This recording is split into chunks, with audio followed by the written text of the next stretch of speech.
көтөрүлүп аткан маселе туура. Бирок силер ЧС деп шылтоо кылып атасыңар. Ушул мезгилге чейин алынбай турган ЧСте иштеп аткан кызматкерлерге ЧСтин шартындагыдай кылып жогорулатылган айлык төлөп атасыңарбы?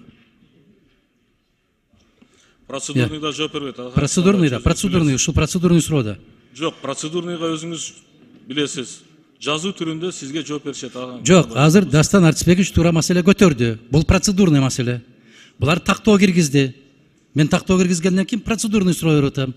Ошол ЧС деп шылтоолоп атасыңар. ЧСтин шартында силер ошол айлык акысын төлөп берип атасыздарбы? Себеп ЧСтин шартында айлык акысы жогорулатылган болот. Жооп берип коюңуздар. Уруксатпы? Аталган Кинзаевич, сиз туура белгилеп кеттиңиз. Эгерде ЧСтин ичинде боло турган болсо, айлык майнасын төлөө шарттары бөлөк. Бирок азыркы күндө ЧС режимы бар, бирок жанагы сверхурочный эмелери жок. Эгерде сверхурочный мурун эмелери бар болоткондо толугу менен айлык майналар төлөнүп берилген бардыгына. Азыр алына элек өкмөттөрдөн баштап, айыл өкмөттөрдөн баштап азыр алына элек деп атпайсыңар. ЧС алына элек деп атасыңар, Демек ЧСтин шартында жанагы сверхурочный чрезвычайный эмеси жок да азыр. Ситуациясы. Алганга эмне тоскоолдук болуп атат? Бул дагы процедуралык суроо.